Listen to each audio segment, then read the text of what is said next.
ॐ श्री परमात्मने नमः। अथ तृतीयोऽध्यायः।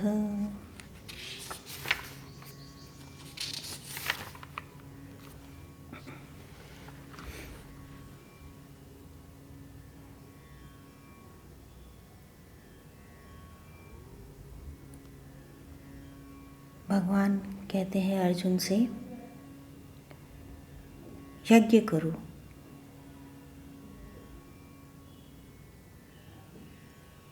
अर्जुन का प्रश्न था कि उसे यह युद्ध करना चाहिए या नहीं करना चाहिए।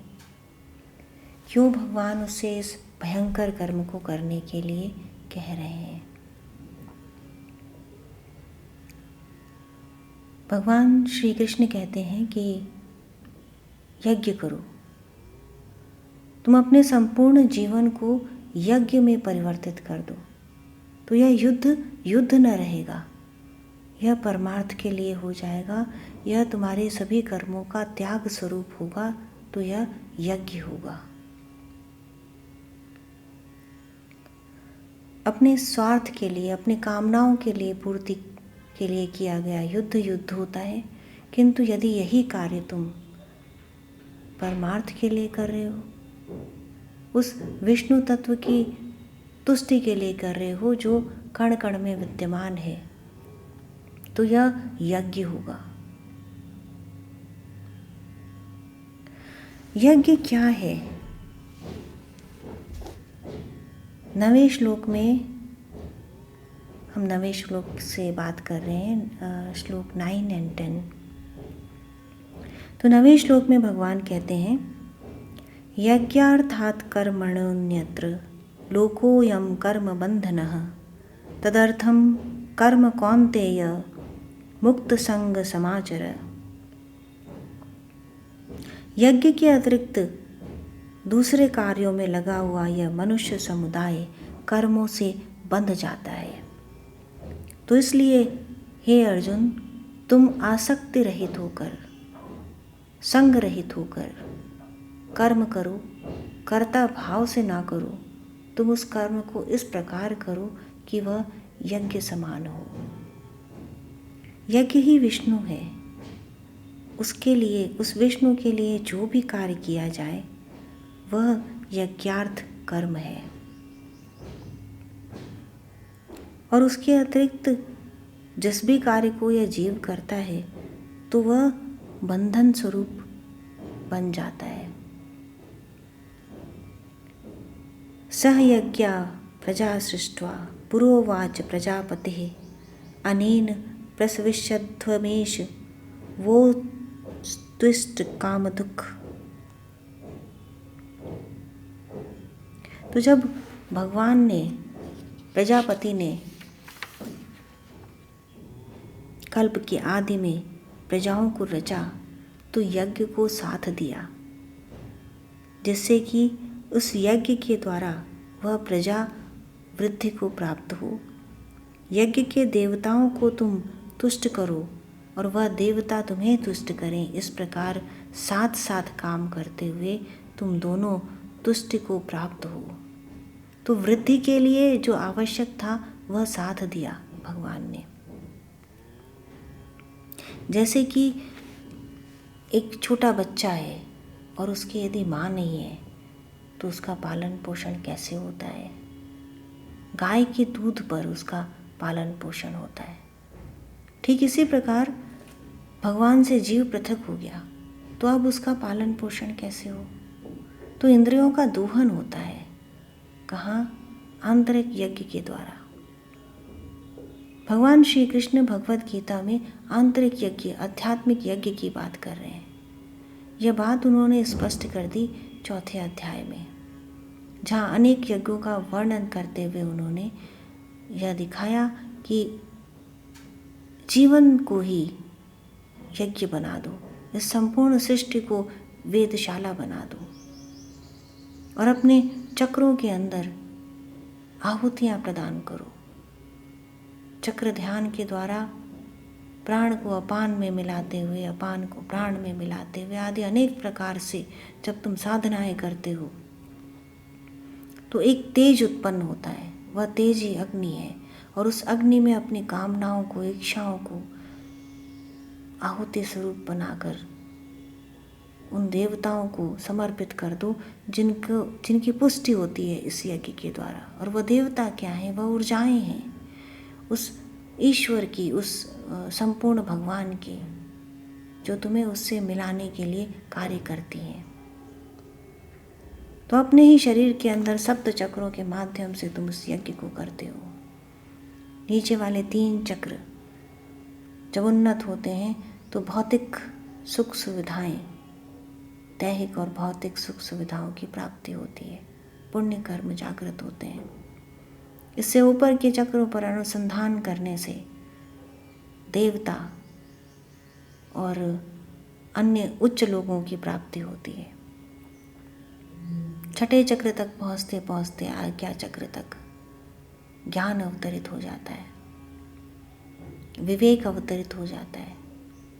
कर्तव्य कर्म क्या है, यह आंतरिक ज्ञान प्राप्त हो जाता है। तो यह कैसे प्राप्त हुआ? यह कर्तव्य कर्म करने की जागृति कैसे आई? तो इन देवताओं को पर ध्यान करने से आई। जो चक्र के देवता हैं, जो आंतरिक आध्यात्मिक स्रोत हैं ज्ञान के, उसके साथ जुड़ाव होने लगता है। उस कॉस्मिक कॉन्शियसनेस के साथ वह जीवात्मा बंधने लगती है, जुड़ने लगती है। तो इस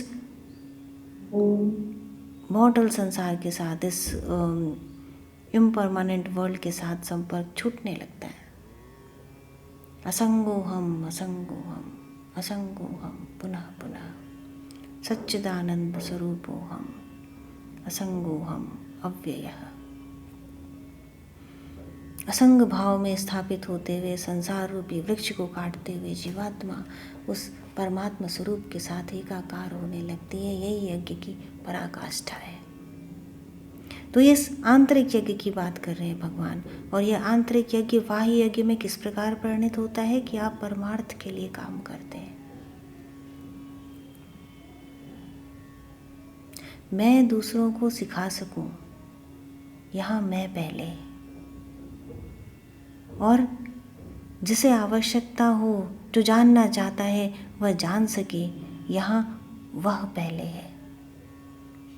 बस इतना सा ही फर्क है परमार्थ कल्याण के लिए कार्य करने में और अपने लिए कार्य करने में।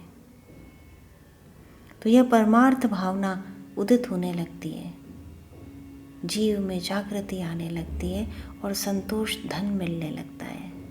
आंतरिक आनंद, आंतरिक खुशी, आंतरिक संतोष जिससे बढ़कर कोई धन नहीं, वह प्राप्त होने लगता है। कैसे? क्योंकि हमने उन देवताओं को तुष्ट किया। हर चक्र पर एक देवता विद्यमान है और चक्र के स्वरूप को हम और अधिक पास से देखें तो हम जानेंगे कि 6 चक्र अपनी ड्यूअल पोलैरिटी के साथ 12 राशियों को रिप्रेजेंट करते हैं।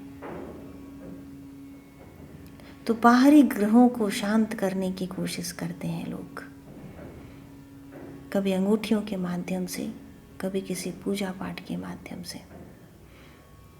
तो उन ग्रहों को जो इतने दूर बैठे हैं, जो बेचारे बात नहीं कर सकते, उनको शांत करने के लिए, उनको जागृत करने के लिए इतनी कोशिशें करने के स्थान पर यदि हम उन चक्रों को जागृत करें जो हमारे भीतर हैं, जिसके लिए हमें किसी धन की आवश्यकता नहीं, तो हमारे सभी राशियां, हमारे सभी ग्रह अपने आप स्थानों पर आ जाएंगे, उचित स्थान पर, और तब वह कार्य होने लगेगा जो हम चाहते हैं, जो हमारी अंतरात्मा चाहती है। और वह कार्य कभी भी परमार्थ के अतिरिक्त और कुछ हो ही नहीं सकता, क्योंकि यही यज्ञ है। आसक्ति और कर्म फल से रहित होकर ईश्वर के लिए काम करना, यही धर्म है।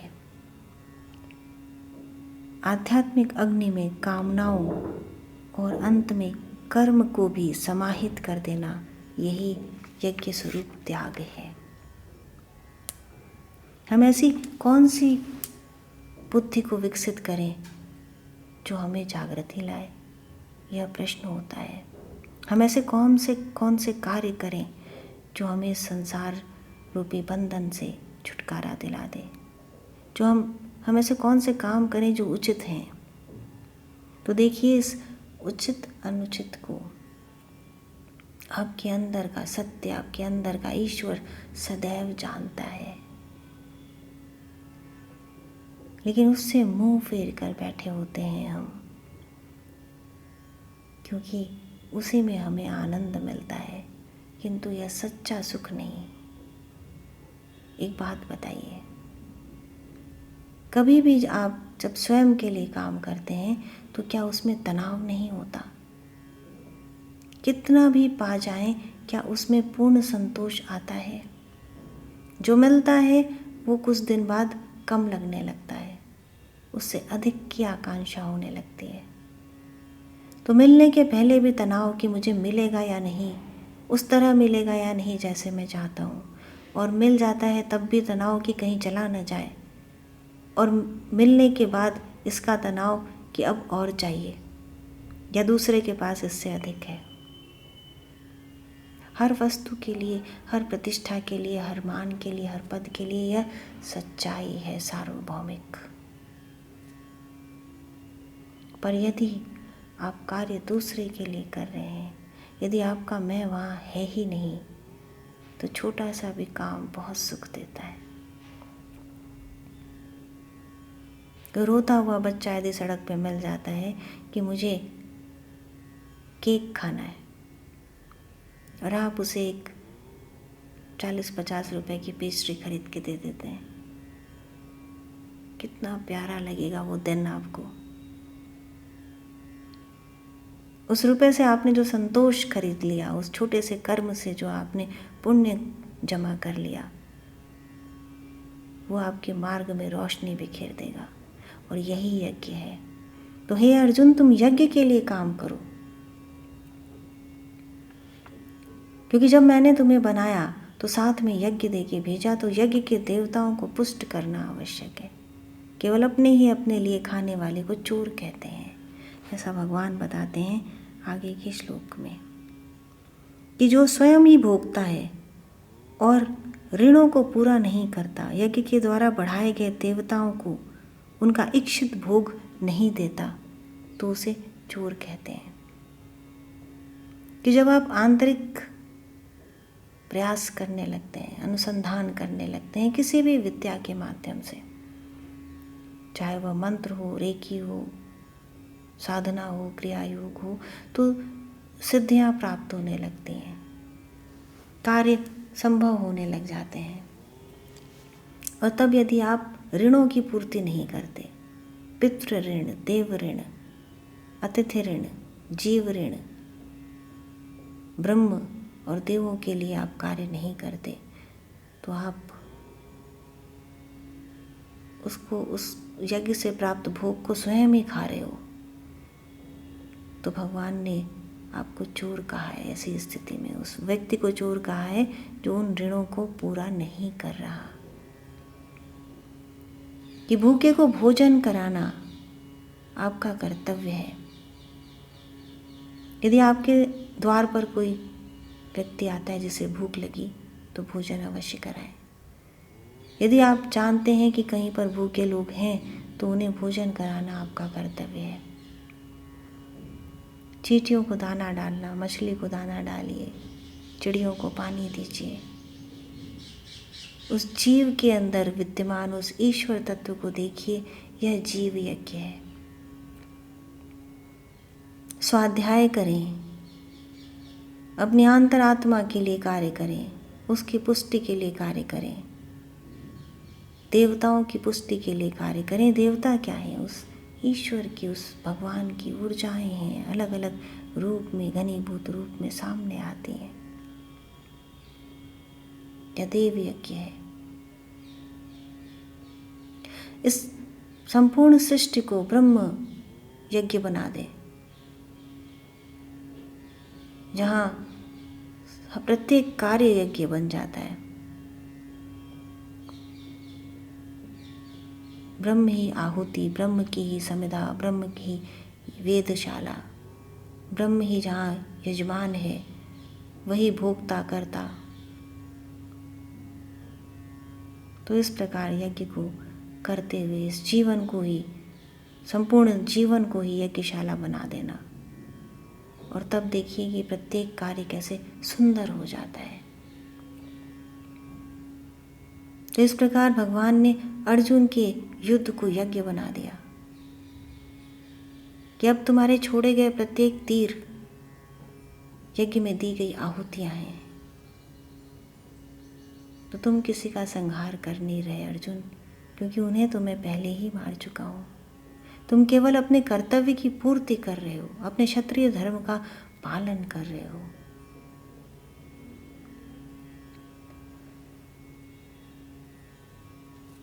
ये बहुत सुंदर श्लोकों के माध्यम से भगवान ने बताया है कि किस प्रकार आंतरिक चक्रों के माध्यम से, आंतरिक साधना के माध्यम से बाह्य जीवन को सुंदर किया जा सकता है, और तब इस जीवन को ही नहीं, मृत्यु पर्यंत हमारी यात्रा को भी सुखद कर सकते हैं यज्ञ के द्वारा।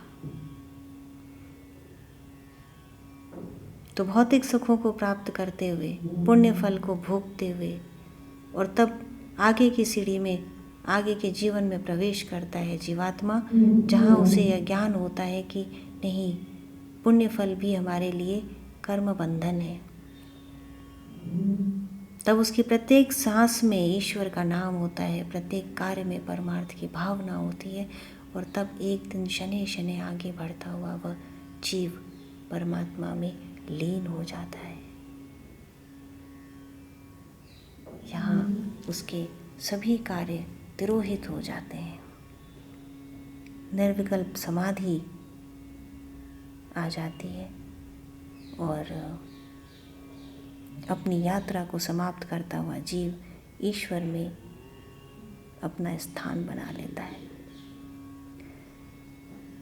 आनंद में रहें, सुख में रहें, ईश्वर के द्वारा, ईश्वर के लिए कार्यों को करते रहें। जय श्री कृष्ण।